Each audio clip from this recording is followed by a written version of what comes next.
Good morning, all. I pray that you and your families are well and hopefully rested. On behalf of the Pittsburgh Foundation, the Forbes Funds, and our extended philanthropic family of supporters, we pray that everyone's healthy, safe, and well. Over the past week, we've had 43 Zoom meetings and countless interactions with community stakeholders, nonprofit leaders, corporations, um, researchers, institutions. And after starting week 7 and sheltering in place, we continue to see the sector has been ravaged by what we know as COVID-19. Recently on a talk show, Sustaining Sustainability, the notion of the urgency of collaboration with Paul Pullman indicated that in a poll in the UK, 19% of the people said that they didn't want to return to business as usual. They wanted a new economy.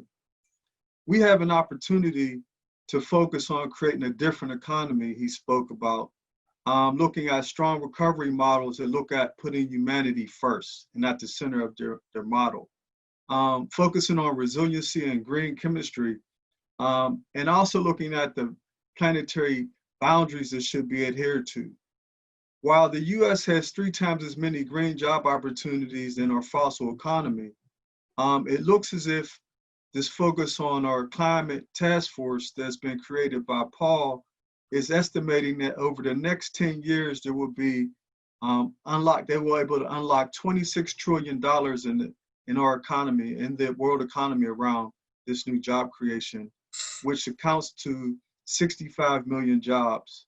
And also, as a result of this green focus, it will reduce 700 million deaths per year associated with environmental factors.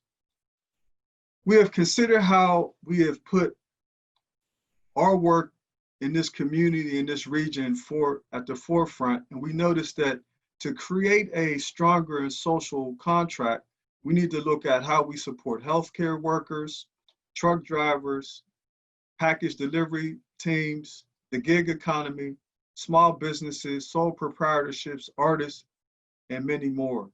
The call to action is to look at, is it possible for us to redesign the current economy, focusing on inclusion?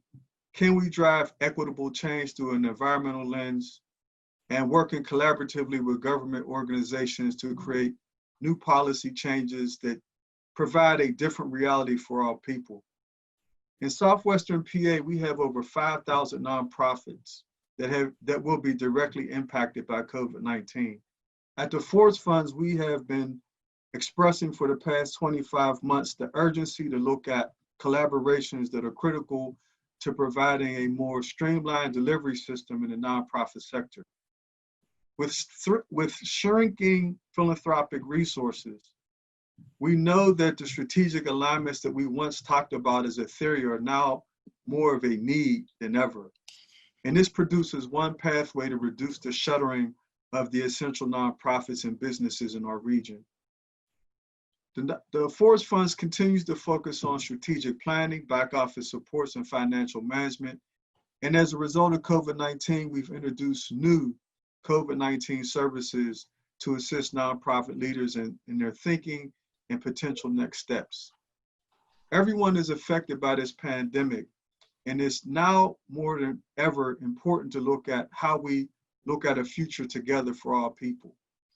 Through the Greater Pittsburgh Nonprofit Partnership, the Executive in Residence Program, our Management Assistance Grants, our new Catalytic Community Cohorts efforts, and the People Need People, in addition to the Forbes Funds Community Solutions platform, we've interfaced with over 500 different organizations and leaders and stakeholders pretty much on a weekly basis. And I'm very satisfied with the effort of our team. It's really impressive, but our team is only part of a microcosm of the region. And we really ask people to think sternly about, if there's an opportunity to do something different, is that opportunity now? And if we don't do it now, when will we do it? We have Audrey Russo coming on the show. I'm very excited to hear her theory of change, and particularly her work in the corporate sector. And so without any further ado, I'll turn it over to Olivia Benson.